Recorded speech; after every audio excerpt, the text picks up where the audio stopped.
ইন্না লামুদরাকুন। ও মূসা কালিমুল্লাহ, আমরা তো ধরা খেয়ে গেলাম, কারণ সামনে সাগর, আমরা অনেকেই সাঁতার জানি না, সাগরে যদি ঝাঁপ দিই মরে যাব, পিছনে যদি যাই দুশমনের হাতে ধরা খেয়ে যাব। মূসা রে, ধরা খেয়ে গেলাম, বাঁচার তো কোনো সম্ভাবনা আর নাই। মূসা কালিমুল্লাহ সাথে সাথে রবের উপর ঈমান এনে বললেন, কাল্লা ইন্না মা'আয়া রব্বি সায়াহদিন। কখনো নয়, অসম্ভব, আমার আল্লাহ আমাদের সাথে আছেন, আল্লাহ আমাদেরকে পথ দেখাই দিবেন। আল্লাহু আকবার বলেন। বিসমিল্লাহির রহমানির রহিম। ইয়া আইয়ুহাল্লাযীনা আমানু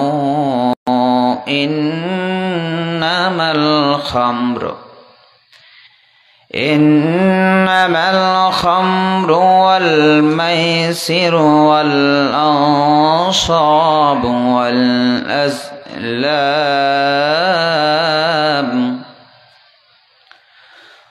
والأزلام رجس من عمل الشيطان فاجتنبوه لعلكم تفلحون.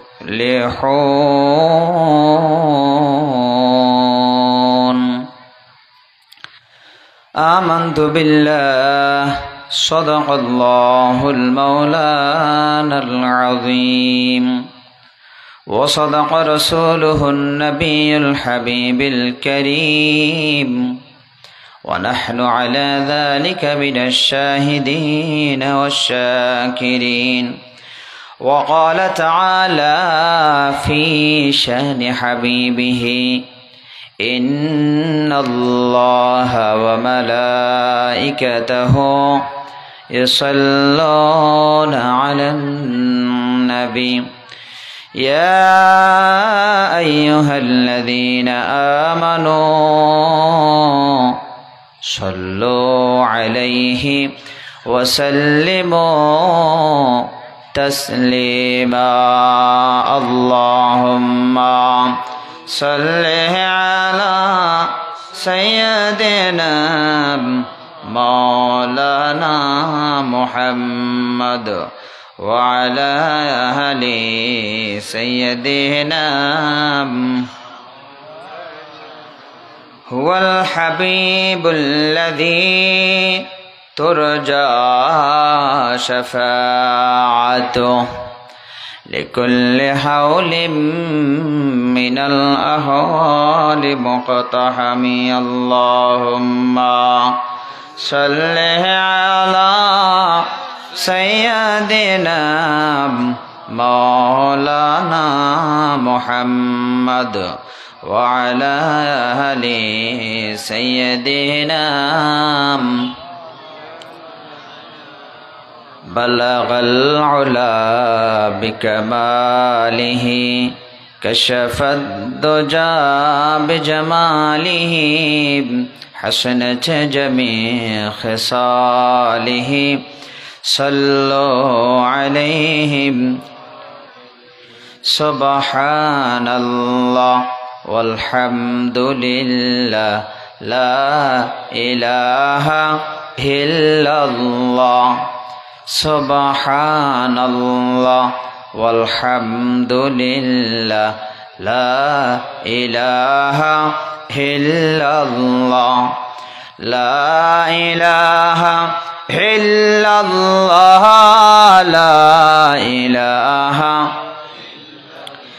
কাউকে বানাইলেন সফিউল্লাহ, কাউকে বানাইলেন খলিলুল্লাহ, কাউকে বানাইলেন কালিমুল্লাহ, কাউকে বানাইলেন হাবিবুল্লাহ। সুবহানাল্লাহ আলহামদুলিল্লাহ লা ইলাহা ইল্লাল্লাহ লা ইলাহা ইল্লাল্লাহ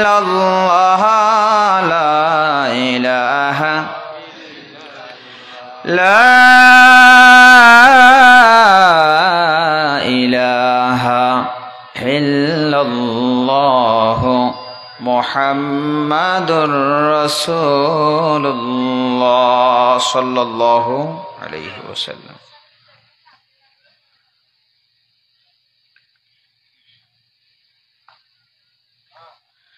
আমরা হরিণতোয়াবাসীর উদ্যোগে আয়োজিত হরিণতোয়া সকল কবরবাসীদের ইসালি সওয়াব ও জনসাধারণের উদ্দেশ্যে ৭ম ওয়াজ ও দোয়া মাহফিলের মান্যবর সভাপতি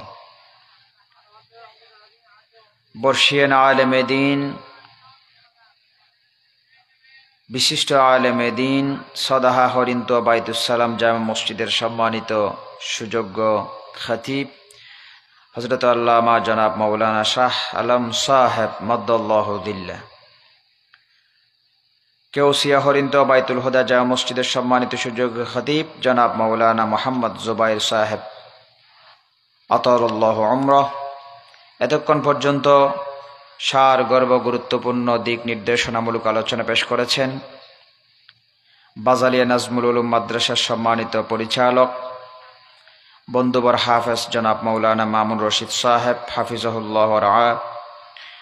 আলোচনা পেশ করেছেন হাফেজ মুফতি আব্দুর রহমান জামি সাহেব। আলোচনা পেশ করবেন আজকে প্রধান মুফাসসির হিসেবে বিশিষ্ট আলেমে দ্বীন, বিশিষ্ট ইসলামী চিন্তাবিদ, ওস্তাদুল আসাতিদাহ হযরত আল্লামা জনাব মাওলানা মুফতি ইব্রাহিম আনোয়ারি সাহেব সহ জাতির শ্রেষ্ঠ সন্তান অন্যান্য হযরত উলামায়ে কেরাম, বিশেষ করে যিনি উপস্থাপনায় রয়েছেন আমার অত্যন্ত স্নেহাস্পদ প্রিয় ছোট ভাই হাফেজ মাওলানা তৌহিদ সাহেব, এবং যা আয়োজন অত্যন্ত অক্লান্ত পরিশ্রম করেছেন হাফেজ জমিরুদ্দিন সহ জাতির শ্রেষ্ঠ সন্তান হযরত উলামায়ে কেরাম, মুরব্বিয়ানে আযম, যুবক ভাইয়েরা, কচিকাঁচা মাসুম বাচ্চারা, পর্দার অন্তরালা মা এবং বোনেরা, বাজারে ঘূর্ণায়মান যারা বাজারে ঘুরতেছেন আপনারা সহ সকলেই আমরা আল্লাহর দরবারে শুকরিয়া জানাচ্ছি, যেহেতু আল্লাহ সুবহানাহু ওয়া তাআলা আমাদেরকে হাজারো বনি আদম থেকে বাছাই করে যাচাই করে কোরআনের মাহফিলে আসার বসার সুযোগ করে দিয়েছেন। আমরা চেষ্টা করলে আসতে পারতাম না যদি আল্লাহর হুকুম না হতো। মাইকের আওয়াজ আমি বাইতুল ইজ্জত দিয়া আগে বুড়ির দোকান থেকে শুনতেছি, অনেক দূরে মাইকের আওয়াজ যাচ্ছে। আজকে মাইকের আওয়াজ ভালো আছে, ঠিক আছে। আসার সময় কিন্তু দেখতেছি মাইকের আওয়াজ যাচ্ছে, আমার ওখানে বসতে বলেছিলেন, আমি চলে আসছি, না মাহফিলে চলে যায়। কিন্তু বাজারে কিন্তু মানুষের অভাব নাই, এদিকে একটা বাজার বসছে না, মাহফিল চলাকালীন বাজার বসা এটা ক্যান্সার। দ্রুত মাহফিল চলাকালীন বাজার বন্ধ করতে হবে, আমি একদম পছন্দ করি না। বাজার প্রত্যেক দিন হয়, প্রত্যেক দিন চলে, মাহফিলের দিন আবার আরেকটা দিতে হয়, এটা শয়তানের ফুসে করায় দিয়ে চলে আসে, এরকম চলে আসে, এরকম চলে আসে, এরা এরকম নিষেধাজ্ঞা জারি করতে হবে, খবরদার মাহফিলের দিন কোনো বাজার বসা যাবে না। আপনাদের যদি একটু একটু সামনে আসি বসলে ভালো হয়, সামনে আসেন না তো, এই এখানে কেন, এখানে চলে আসো, এদিকে চলে আসো।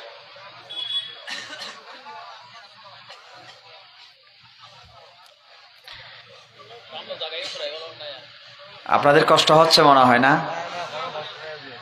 কালকে যে ঠান্ডা পড়ছে, এর আগের দিন যে ঠান্ডা, আজকে ঠান্ডা কমে গেছে।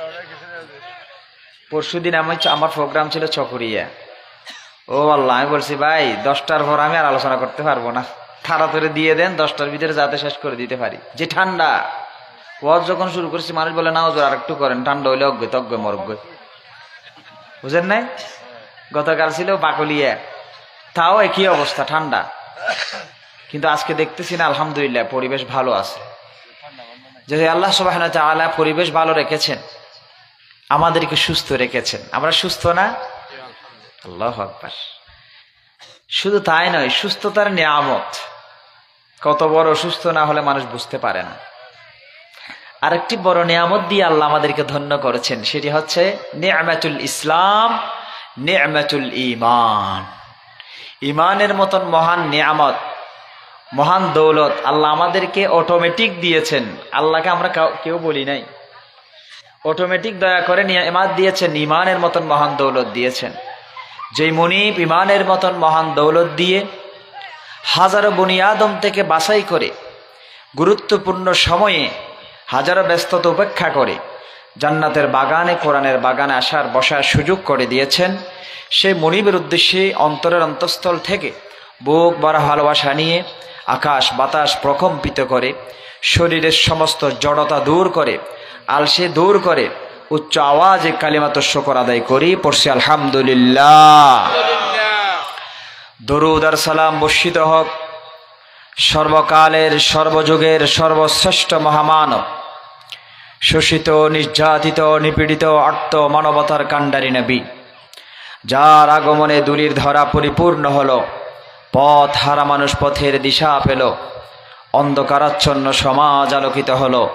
আমার আর আপনার কলিজার টুকরা নবী সরকার দো আলম তাজদার মদিনা হযরত আহমদ মুজতবা মুহাম্মদ মুস্তাফা সাল্লাল্লাহু আলাইহি ওয়াসাল্লামের প্রতি পৃথিবীর সূচনা লগ্ন থেকে আজ পর্যন্ত, বদরের প্রান্তর থেকে আজ পর্যন্ত, যুগে যুগে বিশ্বের আনাচে কানাচে আমাদের দেশে যারা একামতে দ্বীনের কাজ করতে গিয়ে আল্লাহর জমিনে আল্লাহর রাজ কায়েম হোক এই মনোবাসনায় যারা নিজের জীবন বিলীন করে দিয়েছেন, শাহাদতের নজরানা পেশ করেছেন, বিশেষ করে ২৪-এর গণ অভ্যুত্থানে জুলাই আগস্টে এই বাংলাদেশটারে স্বৈরাচার মুক্ত করার জন্য, জালেমকে এই দেশ থেকে হটিয়ে দেওয়ার জন্য, জালেমকে এই দেশ থেকে পালাতে যারা বাধ্য করে নিজের জীবন বিলীন করে শাহাদতের নজরানা পেশ করেছেন, আজকের এই জান্নাতের বাগান থেকে অন্তরস্থল থেকে তাদের জন্য দোয়া করি। আল্লাহ সুবহানাহু ওয়া তাআলাকে আমরা কায়মান বাক্যে বলি, আল্লাহ তাদের দরজাকে বুলন্দ করে দাও, তাদের মর্যাদা বুলন্দ করে দাও, শহীদের উচ্চ মাকাম তাদেরকে দান করুন। এই এলাকায় মসজিদের পাশে যত কবরস্থান আছে, পুকুরের পাড়ে যত গোরস্থান রয়েছে, ব্যক্তিগত পারিবারিক যত কবরস্থান রয়েছে, সেখানে যারা শুয়ে আছেন মোমেন মোমেনাত, মুসলমান মুসলিমাত, আমাদের আত্মীয় স্বজন, আজকের মাহফিল থেকে তাদের আত্মার মাগফিরাত কামনা করতেছি। আল্লাহ যাতে তাদের জীবনের সমস্ত গুনাহগুলো ক্ষমা করে দেন, জিন্দেগির গুনাহ ক্ষমা করে ভালো কাজগুলো কবুল করে কিয়ামত পর্যন্ত যাতে কবর আযাব বন্ধ করে দেন, আল্লাহুম্মা আমিন। সম্মানিত হাজিরিন, নির্দিষ্ট একটি বিষয়ের উপর নির্দিষ্ট সময় আলোচনা করার জন্য আমাকে বলা হয়েছে, যদিও বা বিষয়টি খুব জটিল এবং কঠিন। বিষয়টি জটিল এবং কঠিন। যে বিষয়ে ওয়াজ করলে মানুষ নারাজ হয় বেশি, খুশি হয় কম। কথা বুঝা গেছে? যে কোনো অপারেশনের আগে সেন্সলেস করতে হয়, অ্যানেস্থেসিয়া দিয়ে কি করতে হয়? সেন্সলেস করতে হয়, যাতে অপারেশনটা যথাযথভাবে সুন্দরভাবে করা যায়। সেজন্য বিষয় যেহেতু জটিল, যে বিষয়ে ওয়াজ করলে মানুষ রাগ করে, তো রাগটা যাতে না করেন, ইমানটা যাতে বাঁচাতে পারেন। কারণ কোরআনের কথা বললে যদি কোনো মুমিন মুসলমান রাগ করে বা তার খারাপ লাগে, তাহলে ইমান যা ছিল তাও চলে যাবে। সেজন্য ওয়াজ করব ইমান তাজা করার জন্য, ঠিক না? আমরা ওয়াজ করবো আমার নিজেরটা, আপনারা যারা কষ্ট মেহনত করে এসেছেন সবার ইমান যাতে তাজা হয়, বৃদ্ধি পায়। কারণ ইমানদার আল্লাহর কোরআন শুনলে ইমান বাড়ি যায়। সুবহানাল্লাহ বলেন না? ইযা যুকিরাল্লাহু ওয়াজিলাত কুলুবুহুম ওয়া ইযা তুলিয়াত আলাইহিম আয়াতুহু যাদাতহুম ঈমানা। আল্লাহু আকবার বলেন। কিন্তু কোরআনের ওয়াজে যখন মানুষ রাগ করে, তখন ইমান তো বাড়বে দূরের কথা, যা আছে তাও ফালাবে। সেজন্য সেন্সিটিভ যে আলোচনাগুলো ওয়াজগুলো করতে হয়, সেগুলোর আগে সেন্সলেস করে ফেলতে হবে, যাতে কোনোভাবেই মনের ভিতরে কোনো রাগ না আসে। রোগটা যদি থাকে কষ্ট হবে একটু, যেহেতু যার রোগ আছে সেই তো অপারেশন করে। আমার একটা ফোড়া উঠছে, ফোড়া, তো ডাক্তারের কাছে আমি গেলাম। ওই ফোড়াটা যখন কেটে অপারেশন করবে, আমি ব্যথা পাবো না? অবশ্যই ব্যথা পাবো। তো ব্যথা ফেলে ডাক্তারকে কি গালি দেয় নাকি হাদিয়া দেয়? না বুঝলে গালি দেয়, কিন্তু বুঝলে কি দেয়? পরবর্তী সময়ে কত অপারেশনের খরচ কত আসছে, টাকা নেন। আলহামদুলিল্লাহ, কষ্ট পেলেও এখন খুব শান্তি লাগতেছে, বলে কি না? এই কষ্ট না পাই মতো আগে বড় অপারেশন হলে একটু সেন্সলেস করে ফেলতে হয়, যাতে কাটাছেড়া করতে তার খবর না হয়, কষ্ট না হয়, ঠিক না? ঠিক আমাদেরও কিছু আলোচনা করতে গিয়ে আগে সেন্সলেস করে ফেলতে হয়, মানে যাতে করে আলোচনায় কষ্ট পেয়ে ইমান হারা না হয়, ঠিক না? যে আলোচনায় যার কষ্ট লাগবে প্রথম ইনজেকশন, যে আলোচনায় ভালো করে খেয়াল করেন, পরের আলোচনা খেয়াল কম করলে অসুবিধা নেই, শুরুটা ভালো করে খেয়াল করেন। যে আলোচনায় যার কষ্ট কম লাগবে তাহলে এই রোগ আপনার নাই। যদি আলোচনায় কষ্ট আপনার বেশি হয়, আঘাত বেশি লাগে, বুঝবেন ওই রোগটা আপনার আছে। রোগটা কি? কোরআনের ওয়াজ মানে সেবা করা। কোরআনের ওয়াজ মানে কি? আমি আপনার সেবা করতেছি, এভাবে এভাবে এভাবে সেবা করতেছি, হঠাৎ করে এখানে একটা ফোড়া আছে তো আমি জানি না, আমার নিয়ত ভালো সেবা করা, কিন্তু সাপ যখন ফোড়ায় ফোরে যাবে ব্যথা পাবেন কি? এও করে উঠবেন না? কিন্তু আমার নিয়ত তো ঠিক আছে সেবা করা, কিন্তু এই যে ফোড়া আছে সেটা আপনার দোষ। আপনি আমার বলেন নাই কেন? তাইলে ব্যথা যদি পান বুঝতে হবে ফোড়া আছে আপনার। যে বিষয়ে ওয়াজ করব এই বিষয়ে যদি আপনার ব্যথা লাগে তাহলে বুঝতে হবে দোষটা আপনার ভিতরে আছে। দোষটা ভিতরে থাকলে কি করতে হবে? ডাক্তার যেমন অপারেশন করার সময় ধৈর্য ধারণ করে চুপ করে বসে থাকতে হয়, যতক্ষণ অপারেশন শেষ হবে না ততক্ষণ ধৈর্য ধারণ করে শুনতে হবে, ধৈর্য ধারণ করতে হবে, যা যা বলে তা শুনতে হবে, বুঝতে হবে, চুপচাপ থাকতে হবে, পরবর্তী সময় বিল কত আসছে ফেড করে দিতে হবে, ঠিক আছে না? ঠিক এটাও একটা অপারেশন। এটা একটা কি? ওলামায়ে কেরাম হচ্ছে হাকিমুল উম্মত, আল্লাহ রসুলের উম্মতের ডাক্তার। ওলামায়ে কেরাম ওনারা কলবে যা রোগ আছে, ফোড়া আছে, ক্যান্সার, আলসার যত আছে এগুলোর চিকিৎসা করবে। চিকিৎসা করতে গিয়ে রোগীর প্রতি যদি মায়া দেখাই কোনোদিন অপারেশন সাকসেসফুল হবে। আর অপারেশন করতে গিয়ে যদি ড্যাম কেয়ারলি দূর রুগী কান্না করুক আর রুগীর আত্মীয় স্বজন কান্না করুক, কিচ্ছু যায় আসে না, আমি যথাযথ অপারেশন করব। আমার ছোট্ট একটা বাচ্চা, 4 বছরের বাচ্চা, সুন্নত করতে হচ্ছে, বারবার জ্বর উঠতেছে, এই জন্য তো কেরানীহাট নিয়ে গেলাম। পরিচিত ডাক্তার, খুব ঘনিষ্ঠ, আমার খুব ঘনিষ্ঠ। তাই বলছি ভাই আপনি অপারেশন করেন, সুন্নত করেন, খতনা করান, আমি এখানে থাকি না। কয় না, বাচ্চা কান্না করবে, আপনাকে দেখলে ভয় আর করবে না, আপনি চলে যান, যা করার আমি করব। খেয়াল করছেন? আমার যে এত ভালো সম্পর্কটার দিকে তাকাই না, যান যান বের হয়ে যান। তখন মনে হচ্ছে সে আমার অনেক অপরিচিত একজন মানুষ, আসলে খুব পরিচিত মানুষ, কিন্তু ওই অপারেশন করার জন্য সে কঠোর হয়েছেন, যান বের হয়ে যান, আমি অপারেশন করব। ঠিক এটাও একই রকম। আমাকে আজকে আলোচনা করতে বলা হয়েছে মদ এবং জুয়া সম্পর্কে। এই সমাজে নাও থাকতে পারে, থাকার সম্ভাবনা থাকতেও পারে, দুটোটা সম্ভাবনা আছে। না থাকলে আলহামদুলিল্লাহ, থাকলে ইনশাআল্লাহ দূর করে ফেলতে হবে, ঠিক কিনা বলেন? আল্লাহ মদকে হালাল করেছেন নাকি হারাম করেছেন? আগে আপনারা কথা বলেন, আমার সাথে কথা বলেন, হালাল নাকি হারাম? সন্দেহ আছে না কারো? সন্দেহ আছে? সবাইকে কথা বলতে হবে, কিন্তু হারাম। আল্লাহ যত আদেশ এবং নিষেধ, আল্লাহর যত আদেশ আছে, যত নিষেধ আছে, সমস্ত আদেশে সমস্ত নিষেধে আল্লাহর বান্দার কল্যাণ আছে। সুবহানাল্লাহ বলবেন না? তাইলে প্রথম ইনজেকশন একটা দিয়ে দিলাম, প্রথমেরটা, এখন দ্বিতীয়টা দিলাম। কি?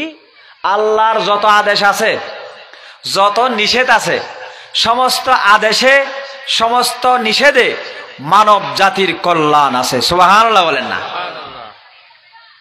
কিন্তু অনেক আদেশ আছে, আল্লাহর হুকুম আছে, যেগুলো মানুষ বুঝতে পারে না। মানুষ কি বুঝতে পারে না, কিন্তু না বুঝলেও আল্লাহর হুকুমের ভিতরে কল্যাণ আছে। যেমন 1 নম্বর উদাহরণ, আমার আল্লাহ বলেন, ইয়া আইয়ুহাল্লাযীনা আমানু ইযা কুমতুম ইলাস সালাতি ফাগসিলু ওয়ুজুহাকুম ওয়া আইদিয়াকুম ইলাল মারাফিক ওয়ামসাহু বিরুসিকুম ওয়া আরজুলাকুম ইলাল কাবাইন। আমরা যখন নামাজ পড়তে চাই, নামাজ পড়ার জন্য খেয়াল করি সর্বপ্রথম নামাজের আগে আমরা ওযু করি কিনা।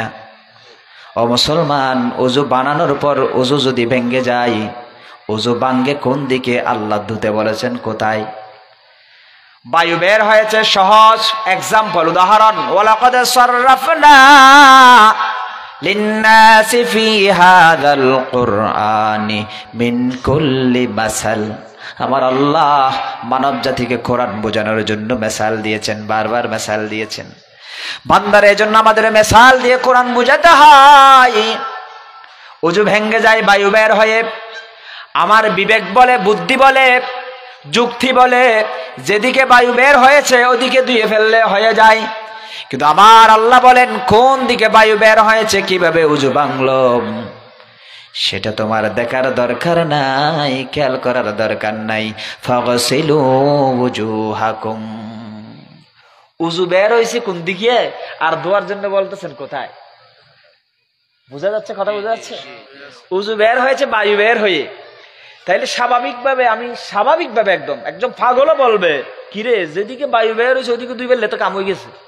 আল্লাহ ওদিকের কোনো কথাই বলেন নাই। আল্লাহ বলতেছে তুমি মুখ ধুয়ে ফেলো, হাত ধুয়ে ফেলো, মাথা মশে করে ফেলো, ফা ধুয়ে ফেলো। আল্লাহু আকবার বলবেন না? উযুর ফরজ মোট কয়টা? আমি উদাহরণ দিতে অনেক সময় নিয়ে ফেলবো, তারপর ওয়াজ সামান্য করে করবো। যে এই সামান্য ওয়াজগুলো বুঝলেই কাজ শেষ। এই সমস্ত উদাহরণ ওই এক লাইন ওয়াজ বোঝার জন্য যথেষ্ট। মূল জায়গায় একটু করে বলবো শুধু, কিন্তু আগে উদাহরণ দিব, আর কয়েকটা দেব। উযুর ফরজ কয়টা? কি কি? মুখ ধোন, হাত ধোয়া, মাথা মাসাই করা, ফা ধোয়া। তাহলে উযুর ফরজ মোট তিনটা ধুতে বলেছেন, একটা। সুবহানাল্লাহ, আল্লাহ যে কত বড় আপন, এটা একটা ইনজেকশন নেন, ভালো করে নেন। আল্লাহ যে আমাদের কত দয়ালু, আল্লাহ যে আমাদেরকে কত ভালোবাসেন, এই উযুর ফরজ খেয়াল করলে বোঝা যায়। চারিটা ফরজ। চারিটা কি? মুখ ধোয়া ফরজ, হাত ধোয়া ফরজ, পা ধোয়া ফরজ, মাথা ধোয়া নাকি মাথা মশাই করা? কথা বলেন না, মাথা ধোয়া নাকি মশাই করা? তাইলে চারিটার হুকুম এক, ফরজ, কিন্তু ধরন ভিন্ন। তিনটা ধোয়া আর একটা মশাই করা। কেন? আল্লাহ যে আমাদের কত বড় আপন, বুঝেন না একটু? কেন? মুখ ধুলে অসুবিধা নাই, মুসলে শুকাই যায়, হাত ধুলে শুকে যায়, পা ধুলে শুকাই যায়। মাথাও যদি ধোয়ার জন্য বলতেন, একবার ধুইলে মাথা, পুরুষের কথা বাদ দেন, চুল ছোট তাড়াতাড়ি মুসলিম হয়ে যাবে। মহিলাদের কথা একটু চিন্তা করুন তো, একবার যদি ধোয়া লাগতো 5 ওয়াক্ত নামাজের মধ্যে, ফজর নামাজ জিন্দেগি ক্ষণেকে হইতো না, অনারা হইতেন না, হইন্য ভাই আচ্ছা বড় হইন্য হইতেন, ঠান্ডা বেশি দে,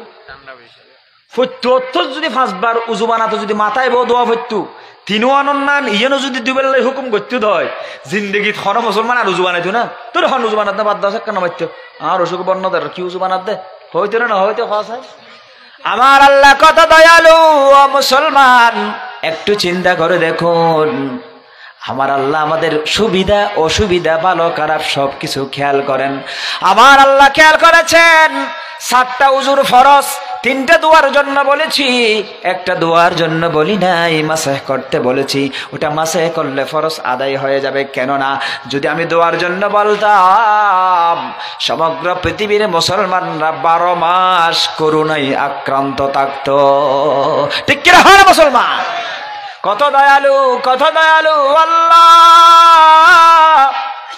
আল্লাহ বুঝাতে চাচ্ছেন তোমার বিবেক বুদ্ধি কি বুঝে সেটা বোঝার দরকার নাই, সেটা করার দরকার নাই। আমি আল্লাহ তোমার কি হুকুম করতেছি সেটাই খেয়াল করো। আমার হুকুম যদি না বুঝো পালন করো মুসলমান। যেমন উজু করার সময় যদি মুখ ধো, তোমার মুখটা খোলা থাকে, এখানে জীবাণু বালি পরে, জীবাণু পরে তোমার মুখের মধ্যে আক্রান্ত হয়ে যায়। এই মুখটা যদি ধুয়ে ফেলো, হাতের মধ্যে জীবাণু থাকে, পায়ের মধ্যে জীবাণু থাকে, মাথার মধ্যেও জীবাণু থাকে, তুমি যদি উজু করো তাহলে এই জীবাণুগুলো মুক্ত হয়ে তুমি সুস্থ হয়ে যাবে। সুবহানাল্লাহ বলবেন না? তাহলে আমার বুদ্ধি বলতেছে যেদিকে বের সেদিকে দো, আল্লাহ বলতেছে এটা বাদ দাও, আমি যা বলি তা করো। সুবহানাল্লাহ বলবেন না? তাহলে আল্লাহর হুকুমে লাভ আছে না নাই? একটা গেল। 2 নাম্বার এক্সাম্পল, মুসা আলাইহিস সালাম। মুসা কালিমুল্লাহ নাম শুনেছেন? মুসার সাথে কার সাথে লাগছিল? ফেরাউন। ফেরাউন কি জালেম ছিল নাকি আলেম ছিল? জোরে বলুন না, জালেম না আলেম? যেমন তেমন জালেম না। মূসাকে ঠেকানোর জন্য নিষ্পাপ মাসুম বাচ্চা হত্যা করেছেন হাজার হাজার। এই ফেরাউন ঠেকাতে পারছে? জালেমরা ঠেকানোর চেষ্টা করে ইমানদারদেরকে, আলেমদেরকে, কিন্তু সর্বশেষ গিয়ে আলেমরাই বিজয় হয়, জালেমরাই পদদলিত হয়। ঠিক করে বলেন মুসলমান? জালেমদের লাঞ্ছনা কর পদত্যাগ, লাঞ্ছনা কর ফালানো, এটা দেখে যদি এখনো জালেমরা বুঝতে না পারে, সে জীবনেও বুঝবে না, জাহান্নামে যাওয়ার পর বুঝতে পারবে। ঠিক করে বলেন? খারাপ লান না? হ্যাঁ, বেকসে মানুষ হো ফেলে যায় বগ্গে, যার সাম্য বগ্গ, আগেও হই এখনো হই, যতদিন বেশি দিন হই ইনশাআল্লাহ। নমাত্য বস বস আস্থা হ।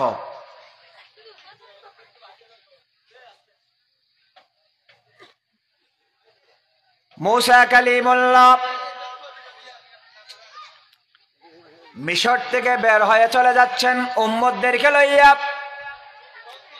কারণ মূসা ফেরাউন নামক জালেম থেকে বাঁচার জন্য মূসা কালিমুল্লাহ বের হয়ে গেলেন, চলে যাবেন। সংক্ষেপ কথা, মূসা কালিমুল্লাহ ফেরাউনের জুলুম থেকে বাঁচার জন্য চলে যাচ্ছেন, দেশ ছেড়ে হিজরত করতেছেন। লোহিত সাগরের সামনে যখন চলে গেল, রাতের বেলা বের হয়েছেন, ফেরাউন খবর পেয়েছে। ফেরাউন বলে মূসাকে ধরো, ওই সৈন্যবাহিনী সবাই প্রস্তুত হয়ে যাও, অস্ত্র শস্ত্র সজ্জিত হয়ে সবাই মূসার পেছনে পেছনে দাওয়া করো, কারণ মূসাকে দেশে থাকতেও দেব না, দেশ থেকে আবার পালাতেও দেব না।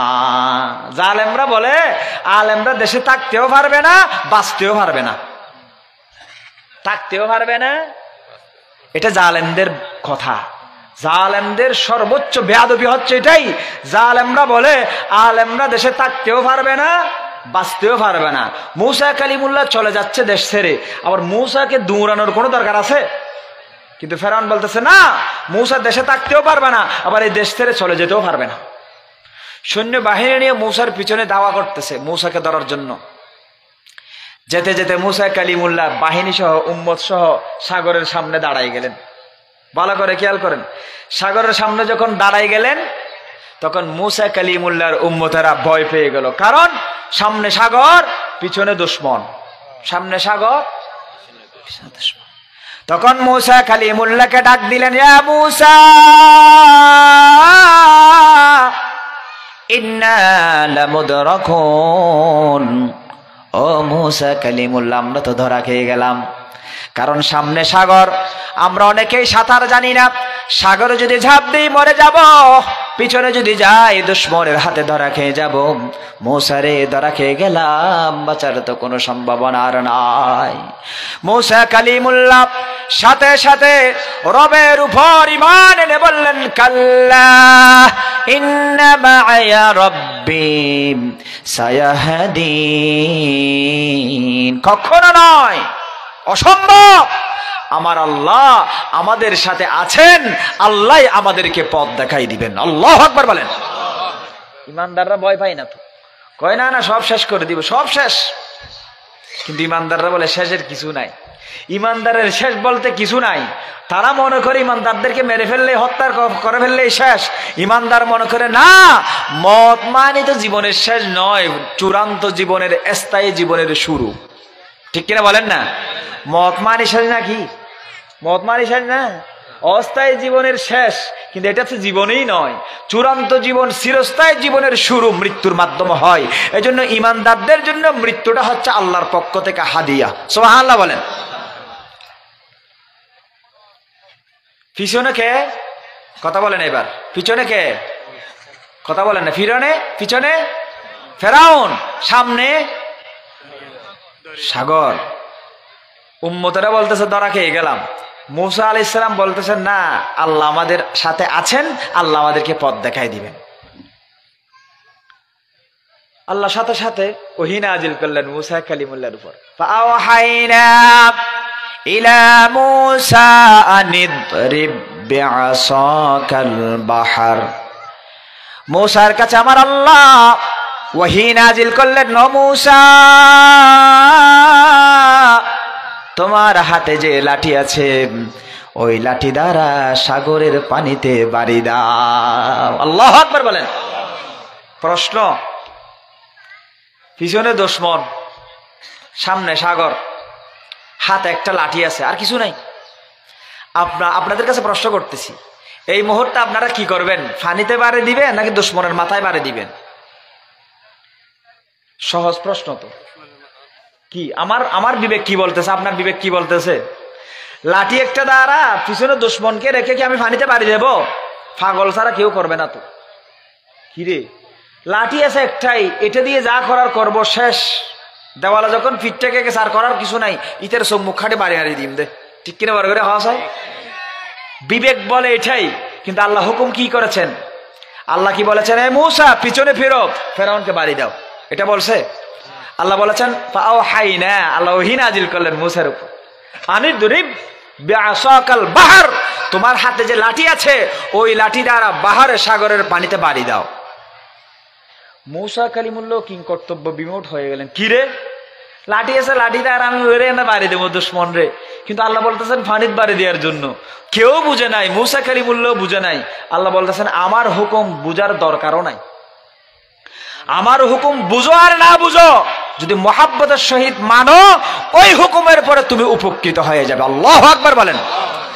মূসা কালিমুল্লাহ হঠাৎ করে সিদ্ধান্ত নিলেন, যেহেতু আমার রব আল্লাহ আমাকে হুকুম করেছেন পানিতে বাড়ি দেওয়ার জন্য, যদিও বা আমার বুদ্ধি বিবেক বলে ফেরাউনের মাথায় বাড়ি দেওয়ার জন্য, দুশমনের মাথায়, কিন্তু আমার আল্লাহ আমার ব্যাপারে আমার চেয়ে বেশি জানেন, আমার ব্যাপারে নয়।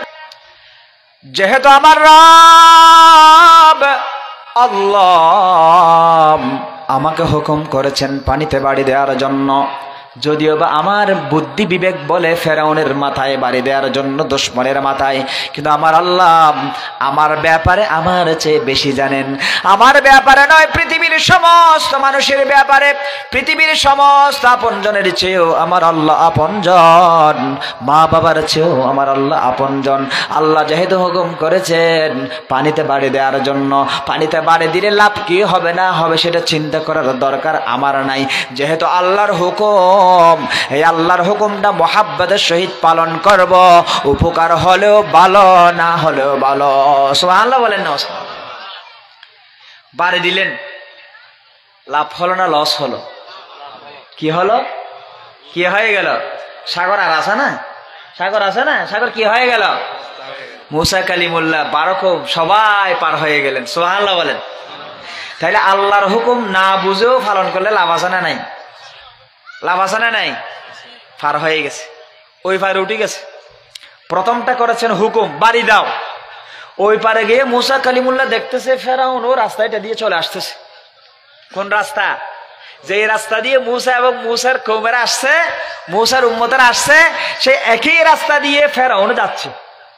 মূসা কালিমুল্লাহ ওই পারে উঠে পিছনে তাকাচ্ছে, ওমা কি দিতে তো হাজার গই, ইতে তো হাজার গই, একই রাস্তা দিয়ে রে, তো লাঠি তো আছে, লাঠি আছে না? তো লাঠি যখন আছে মূসা কালিমুল্লাহ আবার একই লাঠি দিয়ে পানির বাড়ি দের। কিন্তু আল্লাহ এখনো তো বাড়ি দিতেও বলে নাই, না দিতেও বলে নাই। মূসা চিন্তা করেছে যদি বাড়ি দিয়ে রাস্তাগুলো মিশাই না দিই তাহলে আবার চলে এসে আমার ধরে ফেললে তো আর আসি লাভ নাই। তখন আল্লাহ আবার ওহী নাজিল করলেন, ওয়াতরুকিল বাহরা রাহাওয়ান ইন্নাহুম জুনদুম মুগরাকুন। প্রথমটা আদেশ, শেষেরটা নিষেধ। এ মূসা, সাগরের চিন্তা বাদ দাও, বাড়ি দিও না, বাড়ি দেওয়ার প্রয়োজন নাই, এটা চিন্তা তুমি বাদ দাও। ওখানে তারা তোমার দুশমন যারা পিছন দিয়ে তোমাকে তাড়া করতেছে, মাঝখানে এসে মুগরাকুন, তারাও ডুবে মরবে। তোমরা পার হয়ে গেছো, তারা পার হতে পারবে না, তারা এই পানির ভিতরেই ডুবে মরবে। আল্লাহু আকবার বলেন। প্রথমটা আদেশ শুনেছেন, উপকার হলো। দ্বিতীয়টা নিষেধ শুনেছেন, বিরত থেকেছেন, তাও উপকার হলো। মূসা কালিমুল্লাহ নাজাত পেয়ে গেলেন, উম্মতেরা নাজাত পেয়ে গেল, ইমানদাররা নাজাত পেল, আর ফেরাউন ডুবে মরলো। এখনো পর্যন্ত সেই স্মৃতিচিহ্ন আছে না নাই? তাহলে আল্লাহর হুকুম বুঝুক আর না বুঝুক, বুঝি আর না বুঝি, পালন করা ইমানদারের দায়িত্ব, পালন করলে ইমানদারের লাভ। ঠিক কিনা বলেন না? মুসা কালিমুল্লাহ এবং ফেরাউনের জাদুকরদের একটা ইতিহাস আমরা জানি। জাদুকররা জাদু দেখাচ্ছে, রশি দিয়ে কি সাপ বানাই হাজার হাজার সাপ মুসা কালিমুল্লাহর দিকে যাচ্ছে। লম্বা কথা ওদিকে যাচ্ছে না, যেহেতু আমাদের সময় খুব কম। মুসার হাতে লাঠি ওইটা আছে, একই লাঠি আছে। মুসাকে আল্লাহ আদেশ করলেন, মুসা তোমার দিকে যে সাপ আসতেছে, তুমি ওই সাপের দিকে খেয়াল না করে লাঠিটা ফেলে দাও। লাঠি ওনারা ভালো করে খেয়াল করুন, সাপ দেলি মানুষ লাঠি ফেলে দে নাকি নতাইলেও তুলিলেও দে? আল্লাহ মুসা তোরা তো লাঠি আছে দিবে ফেলে দে, বুঝতে সি না ইয়া মুসা দই না ওগুলো লাঠি আছে হদুম সামার গজ হইর এই লাঠি হইতে বের গিয়ে শেষ করে ফেলে ইয়ে না আর মাথার দর্গি, কিন্তু আল্লাহ নি তোর মাথার দর্লি কি বা জিয়ান হরি ঘর ফেলে দে, ফেলে দিই না নহদে ফেলে দেওয়ানোর পর মুসা আলাইসালামের লাড়ি বেসাপ হইয়ে দি তফসিরে জালালাইনে থত দে ইবে এত বড় অজ্ঞ সাপ হইয়ে অজগর সাপ বা বড় সাপ ইবের নিচুর গালর সোয়ালিয়ে মেডিল লয় উদ্দিরিয়েন ডাইরেক্ট আসমানর লয় ফেরাউন জাদুঘরের সাপ বেগুন গলে ফেলে আল্লাহু আকবার। হ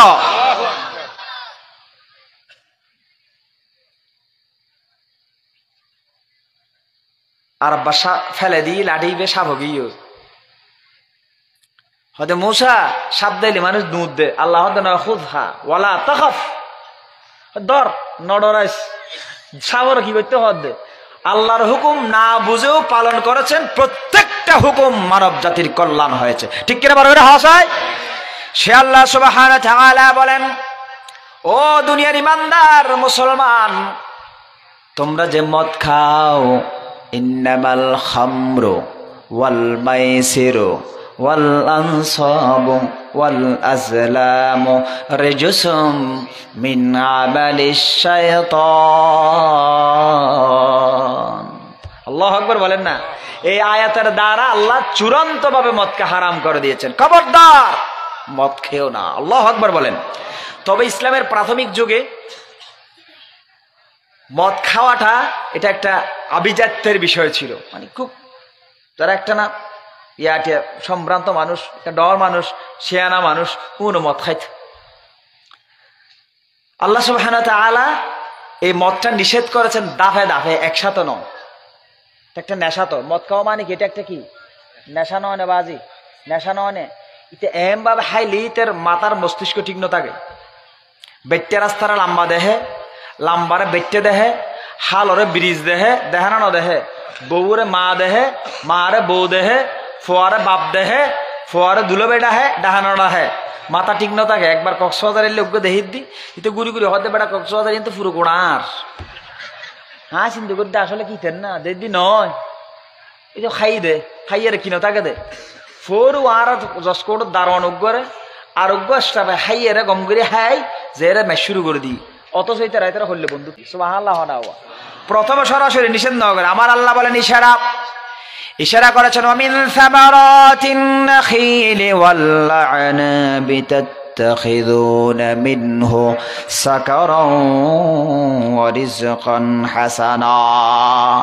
খেজুর গাছের ফল এবং আঙ্গুর হতে তোমরা মাদক ও উত্তম খাদ্য গ্রহণ করে থাকো।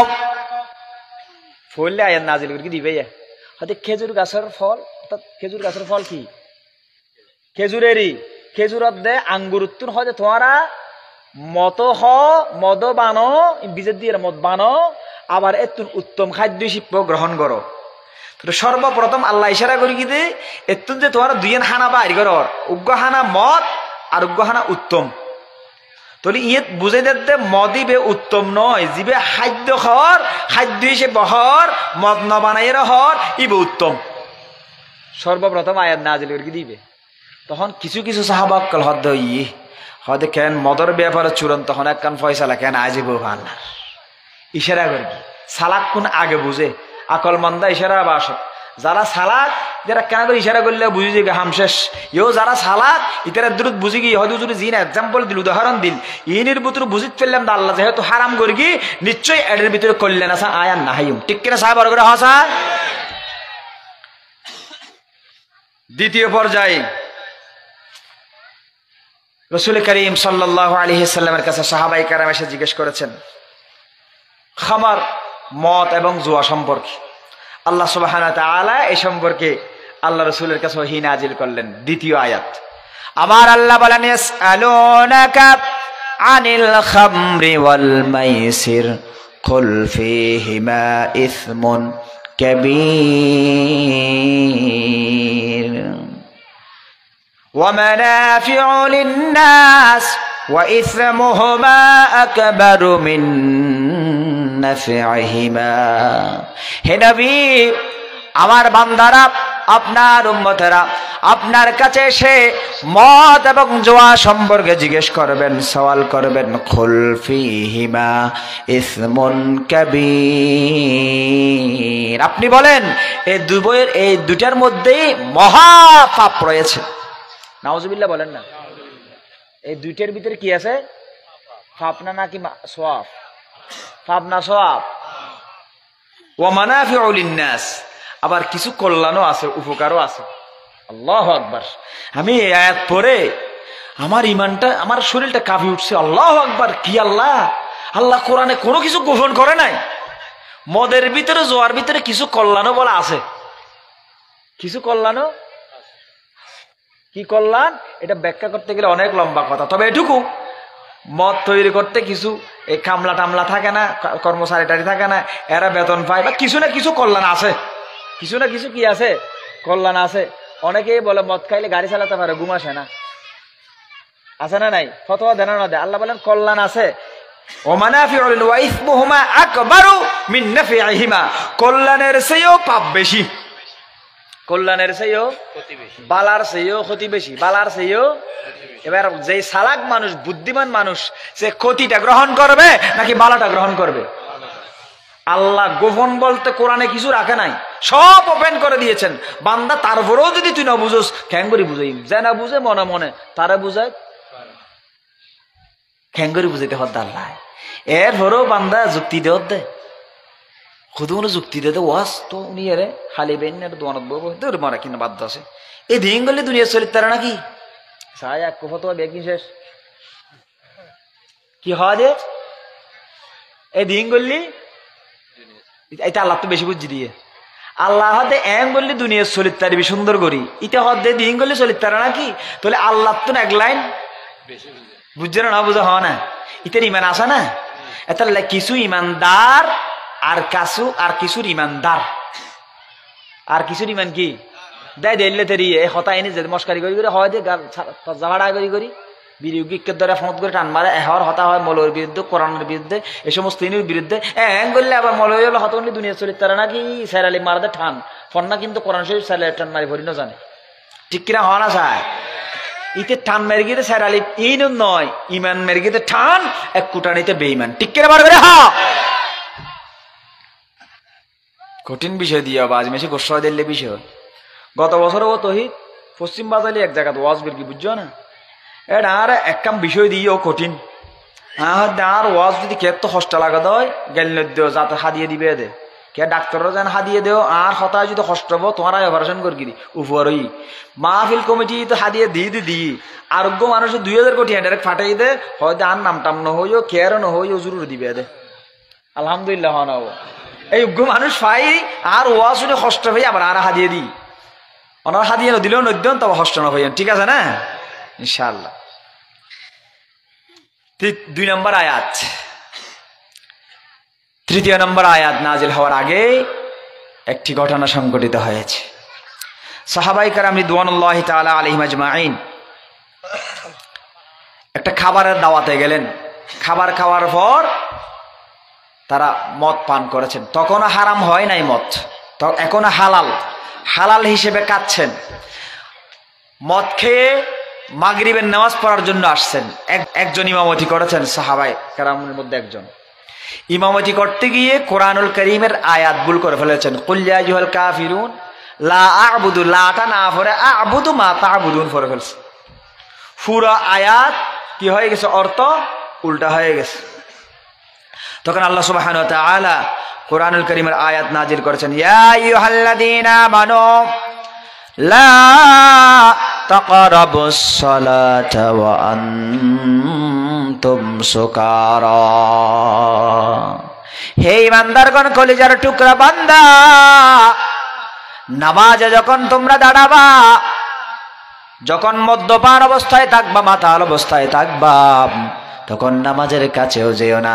কারণ নামাজে মাতাল অবস্থায় যখন সূরা কারাত তোমরা পড়তে থাকো, তখন তোমাদের হোশ থাকে না। লার জায়গাত মা ফরো, মার জায়গায় লা ফরো, উল্টা পাল্টা করে ফেলো, তখন পুরো অর্থটাই বেশ কম হয়ে যায়। নাউজুবিল্লাহ বলেন না। তৃতীয় নাম্বার, তখন হযরত ওমর রাদিয়াল্লাহু তাআলা আল্লাহর দরবারে দোয়া করতেছেন, আল্লাহুম্মা বাইয়িন লানা ফিল খামরি বায়ানান শাফিয়া। ও রব, ও আল্লাহ, মদের ব্যাপারে আপনি পরিপূর্ণ সুন্দরভাবে একটি বিধান নাজিল করে দেন, হুকুম নাজিল করেন। আল্লাহ সুবহানাহু ওয়া তাআলা হযরত ওমর রাদিয়াল্লাহু তাআলা দোয়া কবুল করেছেন। আরেকটা মেজবানে গেলেন, সাহাবায়ে কেরাম দাওয়াতে গেলেন। দাওয়াত খেতে গিয়ে খাওয়ার পর যে হাড্ডি গুড্ডি ছিল, তারা মদ খাওয়ার পর হাড্ডি গুড্ডি লইয়া মারামারি দিয়ে দিলেন। একজনকে যে দাওয়াত দিলেন তার মাথা ফেটে দিলেন। এ সমস্ত বিষয় ওই সাহাবার নাম বলাটা আমি সমীচীন মনে করি না। কার মাথা ফাটলেন, কে ফাটলেন, এগুলো বলার প্রয়োজন নাই। যিনি দাওয়াত দিয়েছেন মাতাল অবস্থায় তার মাথাটা ফাটাই দিছে। যে ফাতত খাই এ ফাত কেন করে দে, খানা করে দিয়ে দে, দর দিল গিয়ে ফুটছে কম করে খানা পিনা খাবাইলু। তো আর আজ এখন কো খাবাই, তো এত রাজকীয় হানা আছিল, হানা পিনের পরে কেনা ধরো অল্প করে মত হ ই না, আর ফোঁসা হানা দিয়ে বাদ দিয়ে বানাত দিলে বন্ধ হয়। আঙ্গুরুর খেজুরের মতি না বিষ, একটা বেশি দিন বিজালে হলে মাতাল অবস্থা হয়ে যেতে দিয়ে ইয়া তো ফোঁসাই না দিব, ওটা খানা পারানা হতো আনা দেওয়া বাদ ফোঁসাই এর বলে মত খাই খেন হান্ডাস দেখ নিয়ে ইয়া তো হান্ডাস আর আছে না ফেরত তোরও খেয়ে না কর, তোর বউ বলে হায় বুঝি না পারি হুদ্দুর দূর তুমি গন্ধই। তো কোকা কোলার নাম মেহমানদারি করি কি হাই মাথা ধরি দি মারামারি শুরু করি, ফাড়ি দি জিবে দামে বেললে লগি এবার মাথা ফাড়ি দি। ইন্না লিল্লাহি ওয়া ইন্না ইলাইহি রাজিউন।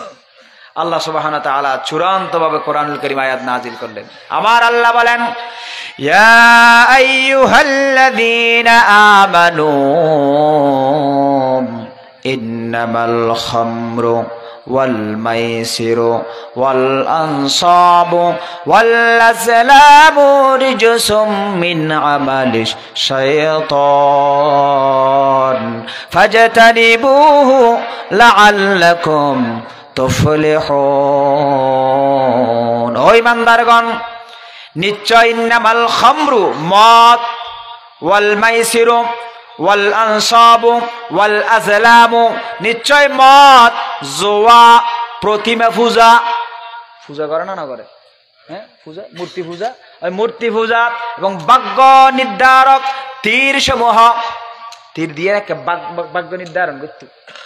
এখনো করে জানো বান্দর আলে হয়তো আর ভাগ্য কি কাজ আছে আধ গনে চায় না চায় এর তীর কিন এখনো আছে, নাম একখানা বেশ কমই দে আছে না, হ্যাঁ হয় আর ভাগ্য কি কাজ আছে এম করে চাই চাই চাই আবার হয় বিশ্বাস করে।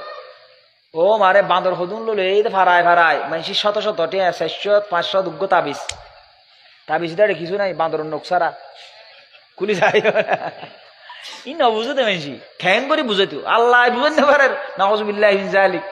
আর খ্যাং করে বুঝাই এত সুন্দর করে আল্লাহ অবন্দা মদ, জোয়া, মূর্তি পূজা, ভাগ্য নির্ধারক তীর, এই সমস্ত হাস 4টে কাজ রিজসুম মিন আমালিশ শাইতান। হার হাস হদ দে বড় করে হার হাস হ না, শয়তানের কি হাস, ফাঁক খাস না নাফাক খাস, রিজসুম মিন আমালিশ শাইতান। এই 4টে কাজ হচ্ছে শয়তানের নাফাক কাজ। নাউজুবিল্লাহ না হবে বড় করে হ নাউজুবিল্লাহ। রিজসুম মিন আমালিশ শাইতান ফাজতানিবুহু লাআল্লাকুম তুফলিহুন। ফাজতানিবুহু, তোমরা তা ছেড়ে দাও, পরিহার করো। ইমানদারদেরকে বলতেছে চূড়ান্ত আয়াত নাজিল হয়ে গেল, চূড়ান্ত আয়াত নাজিল হয়ে গেল। কি কি? মদ, জোয়া আছে না। এখন তো আমি আজ থেকে 10-15 বছর আগে একটা মসজিদে ছিলাম, দোয়ানত জোয়া খেলা হাত হড়া হাত দেয় দোয়ানত আর হক মুসল্লির হইতে দোয়া নিয়ে না দেখা যায় জোয়া কালা হয় দোয়ান বাঁধি বাঁধি এর সাম্মদি ভিতরে বলো জোয়া কালা হয় কাজে এর বন্ধ করে দেওয়া না ফারাংশা সিজার দিন অনেক তো হজ মুসল্লি সাহস করি এর গেয়ে দোয়া নিয়ে হজ দৌড়ায় তোরারে অসুবিধা করবি হজ ই বন্ধ করবি না কেন করবি একা হ তোরা কি ভেয়েছে সমাজত সমাজ ধ্বংস করে দিতে হদ না এটা জোয়া খেলা কিনলে হদ দে তখন জোয়া হাত দে জোয়াটি একজন তুই এর হদ দে আত্মাত বড়িয়ে রে হয় তুই হারে কি হদ দে হদ দুনিয়াতে আল্লাহ ছাড়া হয়তো কে নডরে হয় বেড়া তুই হন হদ দিয়ে জোয়াটি হদ আল্লাহ ছাড়া খেয়ে রে ওই না এটা কি আল্লাহরে ডরাই দে না আল্লাহরে ডরে আল্লাহ জিয়ে নিষেধ করি হার খেয়ে নে জোয়া কালা হার ইয়ের আল্লাহ ডেরে খারাম করি ইয়ে না হারও আবার মানা কর দিতে হদ দুনিয়াত কে নডরাই আল্লাহরে ডরে দি এটা তজ্জা ভাড়া না এই আল্লাহর ডরাই হদ তজ্জা ভাড়া করি তার আল্লাহ ডাক মারে হরি আইয়ুহাল্লাযীনা আমানুত্তাকুল্লাহ হাক্কা তুকাতিহি ওয়া লা তামুতুন্না ইল্লা ওয়া আনতুম মুসলিমুন ও ঈমানদারগণ আল্লাহরে ডরাও আল্লাহরে ভয় করো হাক্কা তুকাতিহি ভয় করার মতো করো তজ্জা ভাড়া নগরি গো আল্লাহ সারা কে ডরে হয়ে জোয়া কালা নাহাইয় বত নাহাইয় ইন যদি আল্লাহর ডর দয় তাহলে তুমি জোয়া কালা কেন হর মত কেন হর ঠিক কিনা হ না চাই গম লাগে তো ওয়াজ নয় খারাপ লাগবে তো ওয়াজ জানি কিন্তু গরিবের কিছু নাই ইমানদার ইমানদার অকল তো আবার গম লাগবে ফাযাক্কির ফাইন্না যিকরা তানফাউল মুমিনিন মুমিন অকল রুহুয়ারও আবার কে নৈট্য উড়িলে বুঝছেন তো হামিবে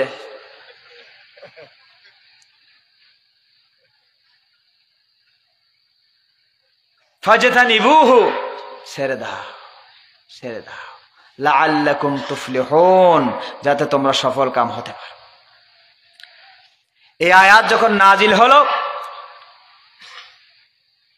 রাসূল করিম সাল্লাল্লাহু আলাইহি ওয়াসাল্লাম একজন গোশককে পাঠালেন যেখানে যেখানে মদের আড্ডাখানা মদ খাচ্ছে সেখানে যাও খবর পৌঁছায় দাও হযরত আনাস রাদিয়াল্লাহু তাআলা থেকে বর্ণিত তিনি বলেন একদিন আমি আবু তালহার বাড়িতে লোকজনকে শরাব পান করাচ্ছিলাম হযরত আনাস রাদিয়াল্লাহু তাআলা বলেন কুনতু সাকিয়াল কওমি ফি মানজিলি আবি তালহা ওয়া কানা খামরুহুম ইয়াউমাইদিল ফাদিখা নামক শরাব আমি খাওয়াচ্ছিলাম আবু তালহার বাড়িতে فأمر رسول الله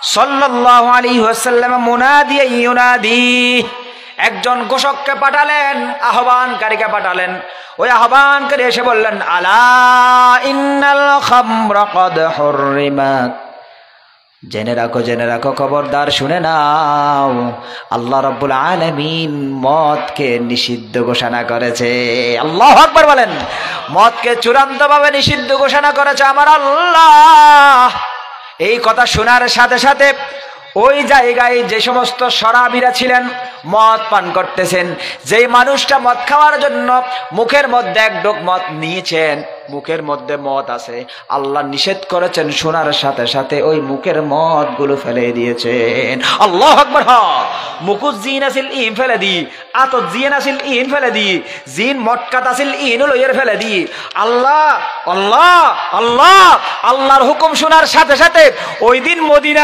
মদিনা শরীফ যত মদ আছে হারখানা আছে মটকা আছে জগৎ আছে ব্যাগটি ফেলে দি মদিনা শরীফ মদর ডাল নামে গিয়ে আরো পর্যন্ত মত ও গিয়ে বলে হর ইমানদার আল্লাহর হুকুমে ব্যাগিম ফেলে দিয়ে দে আল্লাহু আকবার ইমানদারের লেওয়া ফরিব ইযা যুকিরাল্লাহু ওয়াজিলাত কুলুবুহুম ওয়া ইযা তুলিয়াত আলাইহিম আয়াতুহু যাদাতুহুম ঈমানা ওয়া আলা রাব্বিহিম ইয়াতাওয়াক্কালুন ও ঈমানদার ইযা তুলিয়াত আলাইহিম যুকিরাল ওয়াজিলাত কুলুবুহুম আল্লাহর জিকির অর্থাৎ আল্লাহর হুকুম আল্লাহর শরণ আসার সাথে সাথে ঈমানদারের কলব কাঁপা শুরু হয়ে যেতে হবে আল্লাহু আকবার বলেন না গুনাহ গরব আল্লাহর শরণে শিখ খাফিয়ের ভরি জায়গা ভরিব বেশ জায়গা ভরিব সূরা আরাফ 201 নম্বর আয়াত তাফসীর সময় আছে না আচ্ছা 40 হয়ে যেত না হযরত ওমর রাদিয়াল্লাহু তাআলা আনহুর সাথে একজন যুবক সব সময় থাকতেন। ভালো করে খেয়াল করেন, আল্লাহর জিকির, আল্লাহর কোরআনের হুকুম, আল্লাহর কোরআনের কথা স্মরণ হওয়ার সাথে সাথে ইমানদারের অবস্থা কেমন হয় এটা বোঝার জন্য এক্সাম্পলটা দিচ্ছি, আবার জায়গায় চলে আসবো ইনশাআল্লাহ। যুবকটা হযরত ওমর রাদিয়াল্লাহু তাআলা আনহুর সাথে সাথে থাকতেন সব সময়, আহলে সুফফায় থাকতেন। ওই যুবকের বাপ ছাড়া আর কেউ ছিল না। হযরত শ্রেষ্ঠ মুহাদ্দিস আবু বকর ইবনে আবি দুনিয়া রাহমাতুল্লাহি আলাইহির একটা কিতাব আছে, ওই কিতাবের মধ্যে এই ঘটনাটা আসছে।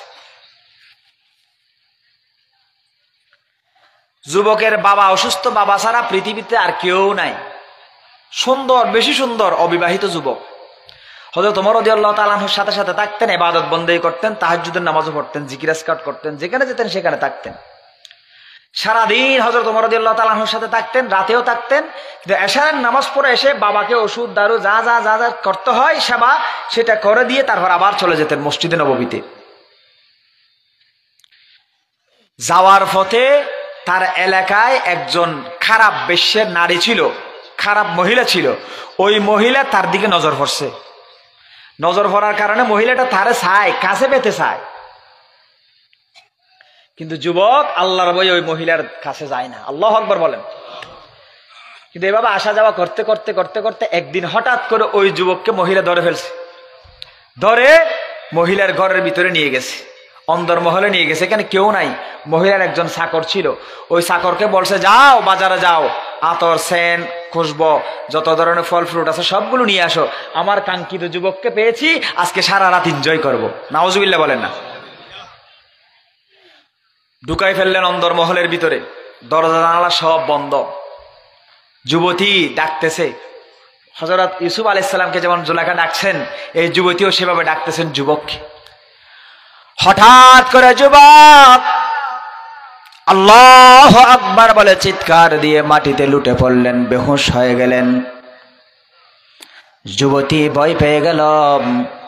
যুবতী ভয়ে যুবতীর ভিতরে কম্পন শুরু হয়ে গেল। হায় রে, যুবককে আনলাম আনন্দ করার জন্য, কিন্তু যুবক তো দেখতেছি মনে হয় মরে গেছে। যুবতী দরজা খুলল, ছটফট করতেছে, কখন আমার খাদেম আসবে আর এই যুবককে ঘর থেকে বের করে ফেলবো। অন্যথায় সকাল যদি হয়ে যায়, মানুষ যদি দেখতে পায়, এই হত্যাকাণ্ডের আসামি আমি হয়ে যাব। ভয় পাচ্ছেন। যুবতী হঠাৎ করে খাদেমকে দেখে বলতেছেন, সব রাখ, আগে যুবককে ঘর থেকে বের কর। কয় কি হয়েছে? এই হয়েছে। খাদেম এবং যুবতী যুবককে ধরে ধরে পার্শ্ববর্তী ঘর, যেটা যুবকের, ওই ঘরের সামনে করে রেখে আসলেন। কিছুক্ষণ যখন হয়ে গেল, রাত 11টা 12টা যখন হয়ে গেল, যুবকের আব্বা যান চিন্তা করতেছেন, হায় রে, আমার বাবা আজকে গেল কই? রাতের বেলা কেন আমার কাছে আসে নাই? কষ্ট করে দরজা খুললেন, দেখতে পেলেন কলিজার টুকরা যুবক উঠোনের মধ্যে পড়ে আছে। মরে গেছে না বেঁচে আছে জানে না। আমার কলিজার টুকরা যুবকের কি হয়েছে বলে চিৎকার শুরু করলেন। আশেপাশের লোকজন এসে দেখতে পেলেন ওই যুবক মরে নাই, বেহুশ হয়ে আছে। ওই যুবকের হুঁশে আনলেন, পানি টানি যা যা করতে হয় চিকিৎসার মাধ্যমে। হুঁশ যখন আসলো, যুবকের চোখ দিয়ে গড় গড় করে পানি পড়া শুরু করলো আর কাঁদতেছে, হাই রে, আমাকে কেন হুঁশে আনালেন? আমার কি হয়ে গেল? আমি ধ্বংস হয়ে গেলাম বলে বলে চিৎকার করে করে কাঁদতেছেন আর কাঁদতেছেন। জিজ্ঞেস করে কি হয়েছে? চাচা বলে, বাবারে তোমার কি হয়েছে, কাঁদতেছো কেন? কয় কি হয়েছে বলতে পারবো না, আমার জীবন ধ্বংস হয়ে গেছে, আমার জীবন ধ্বংস হয়ে গেছে। কি হয়েছে বলো না। এভাবে জিজ্ঞেস করতে করতে এক পর্যায়ে বলতে, মরে গেলে রাতের মধ্যেই আমাকে দাফন করে ফেলবেন। আল্লাহু আকবার। ঠিক এই যুবকের আশঙ্কা সত্য হলো, ওই যুবকটা রাতের মধ্যেই মারা গেছে। ইন্না লিল্লাহি। ওসিয়ত অনুযায়ী কাউকে খবর দেয় নাই। আশেপাশের মানুষ যারা ছিল কয়েকজন জানাজা পরে দাফন করে ফেলছে।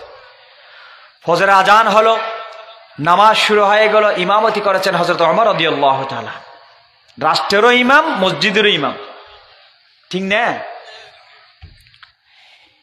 ফজরের নামাজ পড়ে স্বাভাবিকভাবে ইমাম পিছনে ফিরে বসে না? পিছনে ফিরে বসলেন, দেখতে পেলেন পিছনে যে যুবক সব সময় জামাতের সহিত নামাজ আদায় করত, যুবকটা গেল কই? জিজ্ঞেস করার পর উত্তর দিলেন, যুবক রাত্রে গেছে, এখনো পর্যন্ত আসা নাই, জানি না যুবকের কি হয়েছে। যে কাছাকাছি থাকে, সব সময় খেদমত করে, ইবাদত বন্দেগী করে, ভালো ছাত্র, স্কুল মাদ্রাসায় না গেলে খবর নেই। ঠিক ওমরও খবর নিচ্ছেন না, চলো যুবকের খবর নেই। এশরাক পরে বের হয়ে গেলেন যুবকের খবর নেওয়ার জন্য। গেলেন ঘরে, যাওয়ার পর মুরব্বির দরজা টক টক করে দরজা খুললেন। মুরব্বি দেখার সাথে সাথে হযরত ওমর রাদিয়াল্লাহু তাআলা আনহুকে চোখের পানি ছেড়ে দিলেন। ইয়া আমিরাল মুমিনিন, কি জন্য এসেছেন? আমার কলিজার টুকরা সন্তানের খবর নেওয়ার জন্য আসছেন নাকি? ওমরলে, তোমার প্রিয় যুবক, আমার কলিজার টুকরা সন্তান, আমার খেদমত করার জন্য আমার সন্তান ছাড়া দুনিয়ায় আর কেউ ছিল না। দুনিয়ায় নাই, দুনিয়ায় নাই, চলে গেল। হযরত ওমর আশ্চর্য হয়ে গেল, কি বলেছেন, কি বলেছেন? আমার যুবক দুনিয়া ছেড়ে চলে গেলেন, আমাকে খবর দিলেন না, সমস্যাটা কি? সব কথা বললেন, এগুলো সব বললেন, ওসিয়ত করেছেন আপনাকে না জানানোর জন্য। হযরত ওমরের চোখের পানি ছেড়ে দিয়ে চিৎকার করে কান্না শুরু করল। হযরত ওমর কাঁদে আর কাঁদে, ও যুবক, কেন তুমি আমার খবর দিলে না? কি ওসিয়ত করেছো তুমি? আমি তো বুঝতে পারতেছি না। হযরত ওমর সঙ্গী সাথী যারা ছিলেন তাদেরকে লইয়া কবরের পাড়ে চলে গেলেন, কবরের জিয়ারত শুরু করলেন, জিয়ারতের উপরে কবরের মুরাকাবা শুরু করলেন। আল্লাহু আকবার বলেন। কবরের মুরাকাবা এগুলো সবাই বুঝবে না, ফটিয়ার বোয়ালি সাহেব বুঝতেন। আল্লাহু আকবার বলেন না। গারাঙ্গের বড় ছোট কেবলা বুঝতেন, কবরের পারে বসলে বুঝতে পারতেন কবরে কি হচ্ছে। আল্লাহ বুঝাই দেন, আল্লাহ তাদেরকে ইলহাম করেন। আল্লাহু আকবার বলেন।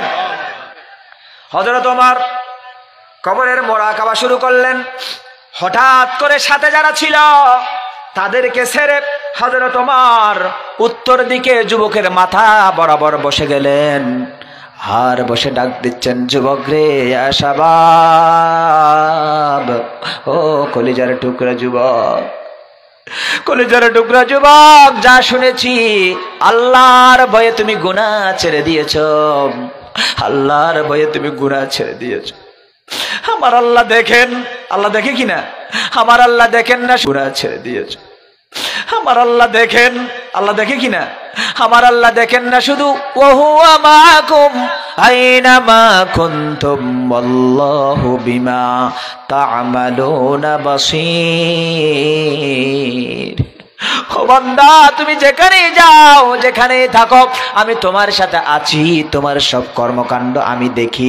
আল্লাহ আমাদের সাথে দিয়েছে। আমার আল্লাহ দেখেন, আল্লাহ দেখে কিনা? আমার আল্লাহ দেখেন না শুধু, ওয়াহুয়া মাআকুম আইনামা কুনতুম ওয়াল্লাহু বিমা তা'মালুনা বাসীর। ও বান্দা, তুমি যেখানে যাও, যেখানে থাকো, আমি তোমার সাথে আছি, তোমার সব কর্মকাণ্ড আমি দেখি। আল্লাহ আমাদের সাথে আছেন, আল্লাহ আমাদের সব কিছু দেখেন। ইন্নাল্লাহা লা ইয়াখফা আলাইহি শাইউন ফিল আরদি ওয়ালা ফিস সামা। আসমান এবং জমিনে যত কিছু আছে, কোন জায়গায় আল্লাহর কাছে গোপন বলতে কিছু নাই, সব কিছু আমার আল্লাহ দেখতে পান। যুবক রে, তুমি আল্লাহর ভয়ে গুনাহ ছেড়েছো, দুনিয়া ছেড়ে চলে গেছো, আমাকে কবর দাও নাই। আমার আল্লাহ বলেছেন, ওয়ালিমান খাফা মাকামা রাব্বিহি জান্নাতান। আমার আল্লাহ বলেছেন, যে ব্যক্তি আল্লাহর সামনে দণ্ডায়মান হতে হবে কিয়ামতের ময়দানে, এই বয়ে যারা গুনাহ ছেড়ে দেয়, আল্লাহ তাদের জন্য দুটি জান্নাতের ব্যবস্থা করেছেন। যুবক রে, বলো না তোমার জন্য আমার আল্লাহ দুটি জান্নাতের ব্যবস্থা করেছে কিনা, একটু বলো না। হযরত ওমর জিজ্ঞেস করেন, জীবিত মানুষের কাছে নাকি মরা মানুষের কাছে? আরে জোরে বলেন, কার কাছে? মরা মানুষ, মরা যুবকের কাছে জিজ্ঞেস করো, যুবক বলো, তোমার আল্লাহ কয়টা জান্নাত দিছে আমারে বলো। জীবিত মানুষ মরা মানুষের সাথে কথা বলতেছেন। আল্লাহু আকবার বলেন। আরে জোরে বলেন, আল্লাহু আকবার। কি মানুষ, কি ইমানদার, আওয়াজ বের হয় না। জীবিত মানুষ মরা মানুষের সাথে কথা বলতেছে, কেমন পাওয়া। হযরত ওমরের সাথে আর যারা ছিলেন আপনাদের মতো তারও আশ্চর্য হয়ে গেছে, দুরিন বাস্তব নাকি, ই কি হয় ওমর? খবরের মানুষ আবার দুপুরের মানুষের সাথে কথা বলতে পারে নাকি?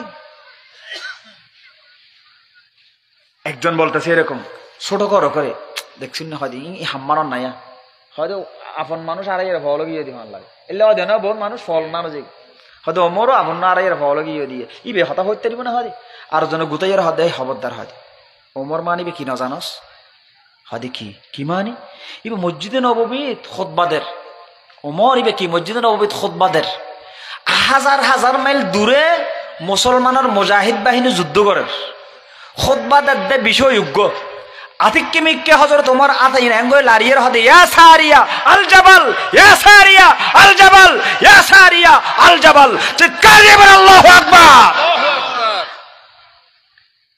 মসজিদের সামনে ন মসজিদের পিছে দিও ন মুজাহিদ বাহিনী যুদ্ধ করতে হাজার মাইল দূরে কাফের অকল লয় তো কাফের যখন আইর মুজাহিদ বাহিনীর দূর ফেলি মারি ফেলিব ই হযরত ওমর মসজিদে নববী মিম্বর তাই রাতিকে দেখি ফেলি দেহি এর ডাক মারতে মসজিদে মিম্বর থুন হাজার মাইল দূরে মুজাহিদ সারিয়া মুজাহিদ বাহিনী উনি ফেলি উনি এর হযরত ওমর হইতে ফারর ফাদর দেশে জগই ফার লিখকে জগই ইন্দারগুলো জগই হযরত ওমরের হতা উনি হাজার মাইল দূরের সৈন্য বাহিনী ফার এক করে গইল আল্লাহু আকবার আল্লাহু আকবার আর জন হদ হদিব মরিবে ননি কি হদ দে খবর করলো হতা হইতে পারবি কিন্তু কি হদ ওটা আর জন হদ বেড়া কি ইবে ওমর উবে ননে নীল নদীর পানি ফো আগেই ওই হযরত ওমর সিডিলে হিদি দই নীল নদ পানি যদি তোর বদ দিন নয় আর তোর নলাইব আর যদি আল্লাহর দিন নয় দে এখন দে আল্লাহু আকবার না হবে ও এখন দে হন আর ওয়ারে হয়তো আমার পানি হদ দায় আর হাত দিন আয় তো আল্লাহর দিন নে সুতরাং এটার বাঁচিবার সুযোগ নাই ওমর সিডি আগি ওই পানি সারানোর নদী ফোয়ানা নদীর সিডি সের গি জিবে সিডি সের গি সারিয়ে রুড়ি আনতে পার পানি পুরো গিয়ে আল্লাহু আকবার না হবে ইতারা হদ দে ওমরই বেননি এত মাথা হদ দেখিলে হদ না মাইতা কি হরুন যুবক আল্লাহ হতা শুরু করি যুবক হ না তোমার আল্লাহ হইলে খর তোমার আল্লাহ কি হই একটা আর হ না আল্লাহ দেখানো করে গেলা গই আল্লাহর ডরাইয়ের তুই দুনিয়া তুমি গেলা গই এখন আল্লাহ তোমার কি আচরণ করি আর একটা বুঝো না আমার আল্লাহ বলেন ওয়ালিমান খাফা মাকামা রাব্বিহি জান্নাতান দুটি জান্নাতের ওয়াদা আল্লাহ করেছেন আল্লাহর ভয় করে চললে এই জান্নাত তুমি পেয়েছো কিনা একটু বলো সাথে সাথে কবরের কম্পন শুরু হয়ে গেল কবরের ভিতর থেকে আওয়াজ আসলো ইয়া আমিরুল মুমিনিন আমার আল্লাহর ভয়ে গুনাহ ছেড়েছিলাম ওই যুবতীর সামনে গিয়ে আল্লাহর ভয়ে আমি পড়ে গিয়েছিলাম আল্লাহর ভয়ে আমি গুনাহ ছেড়েছিলাম আল্লাহ এর পুরস্কার স্বরূপ কবর আসার সাথে সাথে ডাক দিয়ে বলেছেন ফাফরিশুহু মিনাল জান্নাহ ওয়ালবিসুহু মিনাল জান্নাহ ওয়াফতাহু লাহু বাবান ইলাল জান্নাহ আমার আল্লাহ আমার কবরের বিছানা বিছাই দিয়েছেন কবরের পোশাক পরিয়ে দিয়েছেন কবরের সাথে জান্নাতের সুরঙ্গ করে দিয়েছেন দুটি জান্নাতের ঘোষণা দিয়ে দিয়েছেন আল্লাহু আকবার বলেন মুসলমান আল্লাহর জিকির আসলে বান্দার কলব কেঁপে উঠবে আল্লাহ বলেছেন মদ না খাওয়ার জন্য হাইম খেয়ে না মদ আল্লাহু আকবার চূড়ান্ত ভাবে যখন মদ হারাম হিসেবে চলে আসলো সাহাবায়ে কেরাম বলতেছেন ইয়া রাসূলুল্লাহ মদ খেয়েছেন অনেক সাহাবা মরে গেছে তাদের কি অবস্থা হবে বা আমরা মদ খেয়েছি এখন আমাদের কি অবস্থা হবে আল্লাহ আবার কোরআন আয়াত নাযিল করলেন লাইসা আলাল্লাযীনা আমানু ওয়া আমিলুস সালিহাতি জুনাহুন ফীমা তুইমু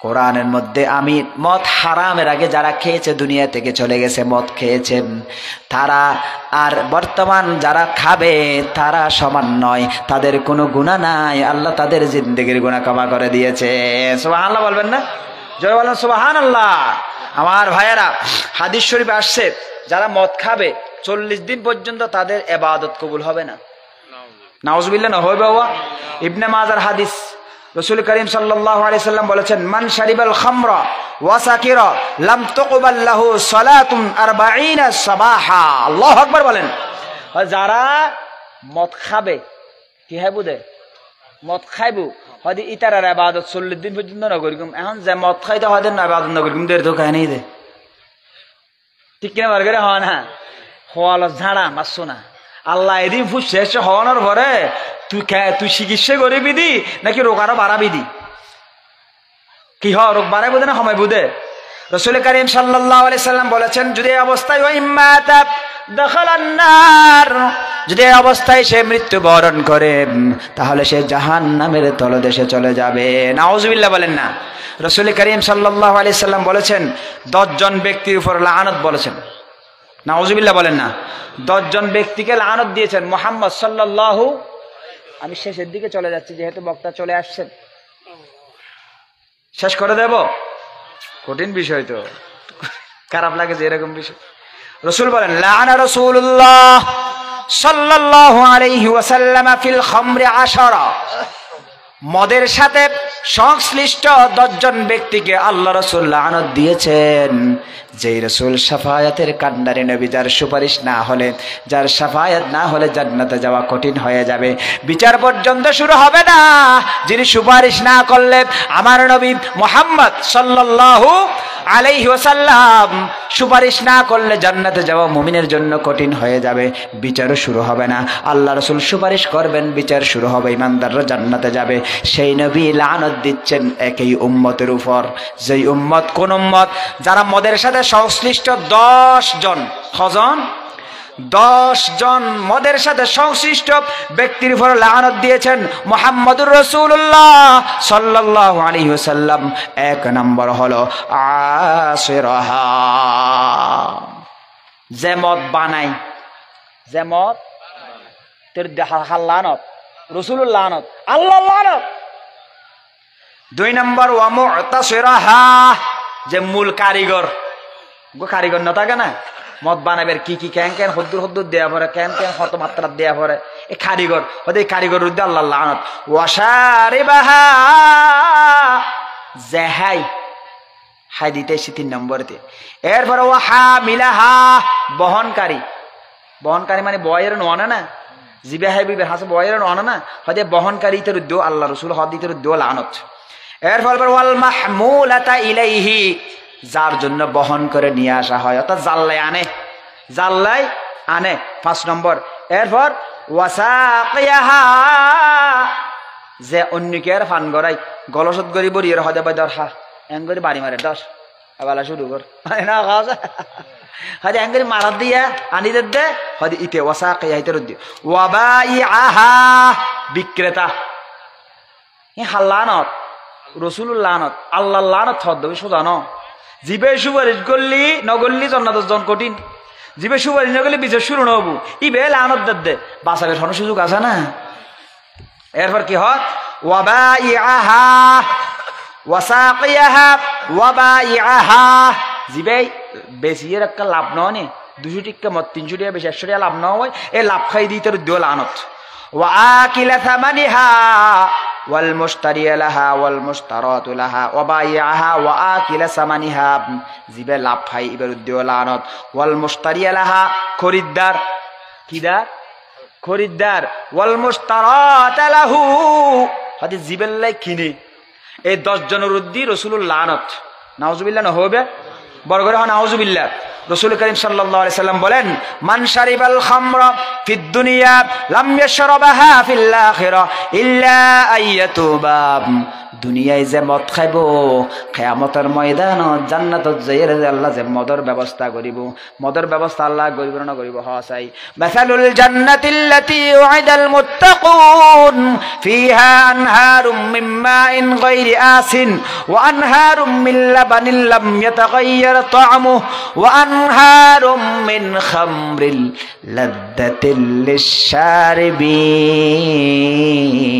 আল্লাহু আকবার। হওয়া জান্নাত শুধু আল্লাহ মদ খাবাইব দন, মদর ডাইরেক্ট নহর নদী বয়া দিব হদে হা লাজ্জাতুল লিশশারিবিন, ইনুর সাপ ইহন দুর্গন্ধ নয়, মজা না লাবু দিলে নয়, যত হাবি তত মজা লাবু।